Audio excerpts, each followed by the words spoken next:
Hi guys, welcome to Nine Links. That's your host Alex.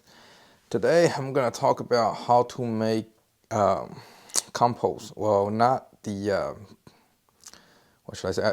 Basically, leaf compost. The reason being is like some of the leaves, some of the trees, plants you move inside the indoor. Over the winter time, they're gonna drop those leaves, and well, drop most of it, not all of it. But so what you can throw them to the trash. That's one way to get rid of them, or you can turn them into a leaf compost, like I have on the side. You can see right there. I just white champagne, more leaves are falling off and they're getting weak, so I kind of take them off and put it right there and cut them into little pieces.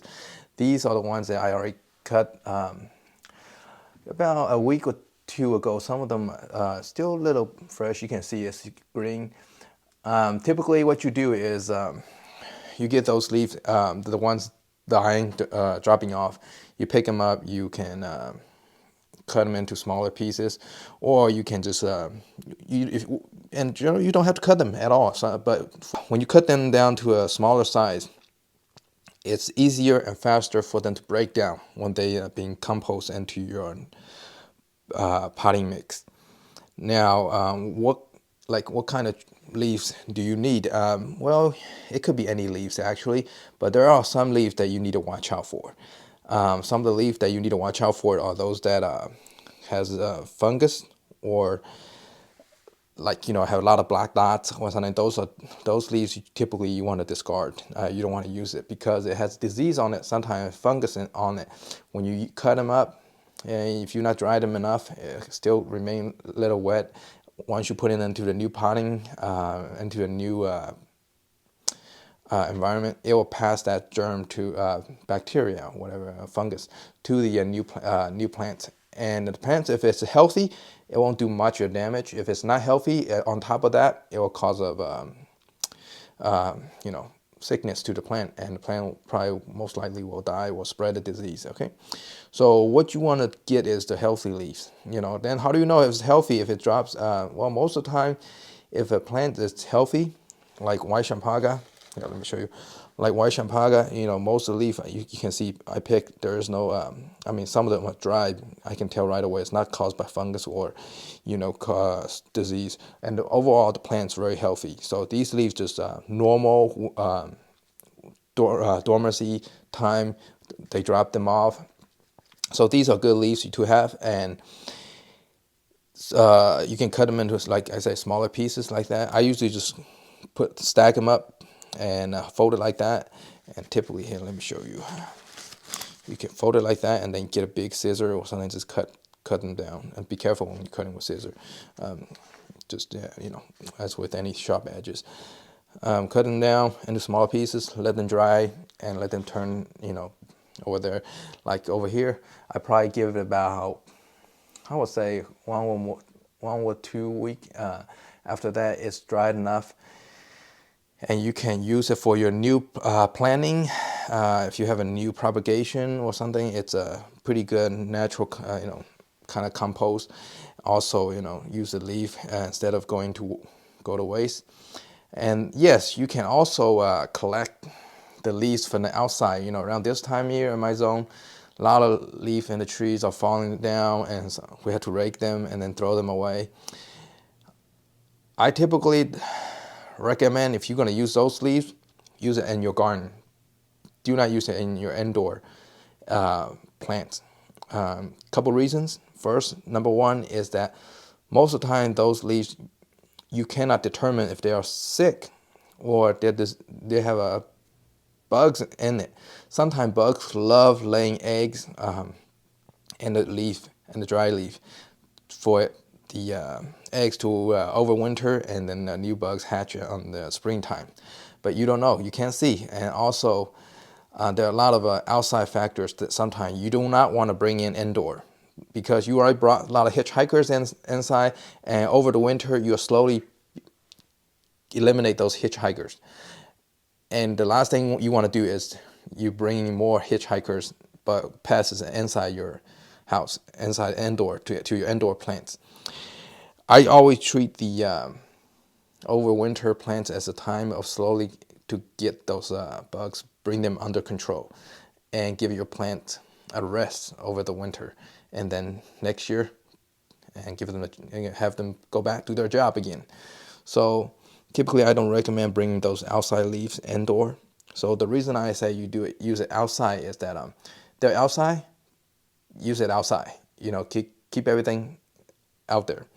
And the second reason is, with leaves out there, you don't know what kind of leaves you're going to collect.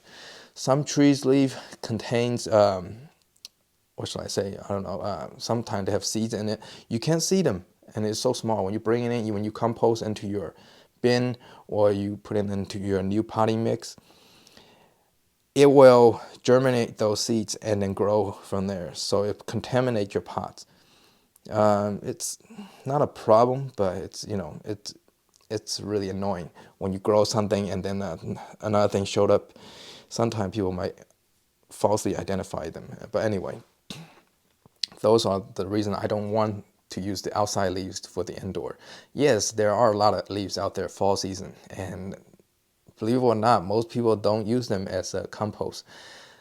They will rake them up and then put in a trash container or trash bag, paper bag, and have the local trash service collect them, which I typically think it's a huge waste. You could have used those on like gardens and stuff. But I do see a few of my neighbor and myself. We use the lawnmower and just mow over them and just basically, what should I say, shred them down and then use it as a natural fertilizer for the plant for the grass over the winter. But anyway, back to the subject down here. So very simple. Three things watch out for when you collect the leaf, even indoor, for the making a compost, leaf compost. Make sure the leaves are healthy, and make sure whatever you are composting into that actually likes compost leaf considered acidic mixed. So make sure the plant you're doing it's more of an acidic kind of plants instead of more of a alkaline. So most tropical plants are acidic. But anyway, just keep those in mind. And also make sure the leaves are dried. You do not want to have a wet leaf and then put on the potting mix. It will, what should I say? And in the end, it will break down too. But it's just that when there's a wet leaf, if it's not dried properly, it causes more problem, more should I say, mold and stuff. And then again, mold is not a big deal, but for those of you who are very conscious on being perfect, it's not a bad looking ones. Let me show you. For example, you see down here in my fig tree, there's some yellow mold growing. It's not a big deal. It's not harmful. It's just that I overwater it, and when there's a mold or anything showing on your pot, just means you overwater. And the reason the pot grows mold is that it's organic, and when organic things decompose, the bacteria, fungus, they like wet environment. So you overwater in an organic environment, the mold's gonna grow. Plain and simple. Sometimes they might grow mushrooms. Not the kind you think, but it's random mushroom. But it's not a big deal. Just cut back the watering, and if you put it in the sunlight, you'll kill it right away. And or if you're very conscious, you want to get rid of them, you can just use like pruner or something. Just go on top of soil, just stir them up. They'll die too. So I mean, not 100% die. They just visibly. You can't see them, but they're still there. Just like most of the stuff, it's not a big deal. It's a sign of overwater. Just reduce watering, and it'll be fine. I forgot to mention this. There's another thing about the leaf you're gonna use for compost. You need to keep it something nice about it. Like for example, certain plants' leaf have a certain medicinal purpose, and they can act as a pesticide in a way. Like for example, over here, I have a neem tree.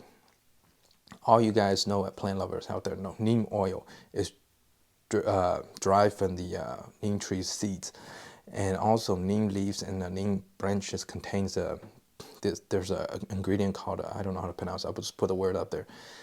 it contains that chemical compound in there, which is kind of act as an insecticide. What happens is when the pests ingest that into their system, they won't feel hungry anymore. They will stop eating. They basically starve themselves to death. So I think I mentioned a few videos back in the past about the reason I have a neem tree is that I use the leaves, which is this year is still doing very well. It hasn't fallen off yet. But when it does, when the leaves falls off, or to a certain time, I need to prune, take them off anyway. And during the summertime, I prune them.